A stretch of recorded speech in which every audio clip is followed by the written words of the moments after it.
교육 전문 컨설팅 그룹 어드미션 마스터스 진아킴입니다.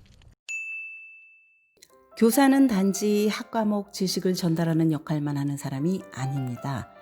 선생님이라는 존재는 고등학교 시절 그리고 그 이후까지도 학생의 인간적 성장에 필요한 훌륭한 멘토가 되기도 합니다. 또 교사들은 대입 지원서를 낼 때 학생을 위한 추천서를 써줍니다. 대부분 사립대학들은 최소 2개의 추천서를 요구하는데 선생님이 학생을 잘 알수록 추천서는 더 빛나게 작성되기 마련입니다. 여러 가지 이유로 학생들이 교사들과 돈독하고 신뢰 있는 관계를 유지하는 것은 중요합니다.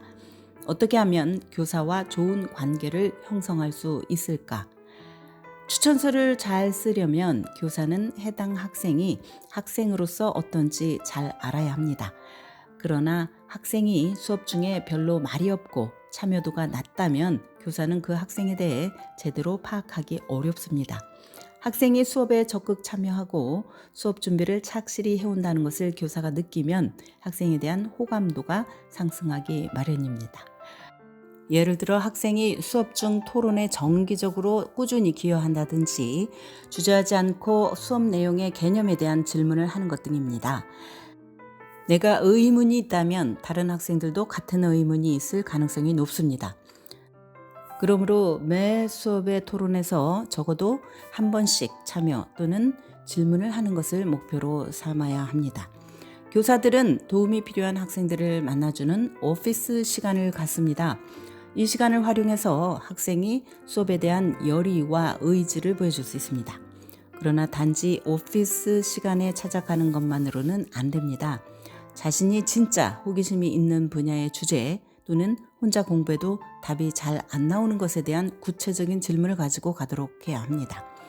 수업 직후 한마디 질문만 하면 대답이 나오는 지극히 사소한 질문보다는 내가 어떤 지식이나 분야에 대해 알고 싶어서 도움이 필요한 것들을 가져가도록 합니다. 그러나 꼭 중요한 이슈가 있어야 하는 것은 아닙니다. 대입 에세이 아이디어에 대해 논의하거나 어려운 수학 문제를 풀기 위해서 교사를 찾아가도 좋습니다. 이 시간은 또 학생이 교사와 개인 대 개인으로 서로에 대해 알아갈 수 있는 좋은 기회가 되기도 합니다. 이 시간이 특별히 자신에게 도움이 된다면 정기적으로 2주나 한 달에 한 번 또는 그 이상 교사를 찾아가도록 합시다. 사람들은 상대방의 진정성, 약점, 감정을 느낄 때 호응합니다. 진실성을 가지고 교사를 대하면 더 쉽고 편안하게 가까워집니다. 내가 잘하는 것과 못하는 것, 나의 강점과 약점에 대해 솔직하게 알려야 합니다.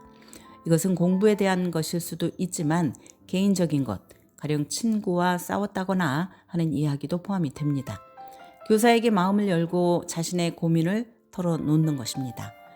또 나의 목표, 즉 공부나 직업, 개인적인 인생 목표를 나누는 것도 좋습니다. 교사는 학생보다 경험이 훨씬 많은 인생 선배이기도 합니다. 학생의 포부가 무엇인지 알게 되면 그들은 관심을 가지고 자신의 경험에 비추어 후배를 도와주려 할 것입니다.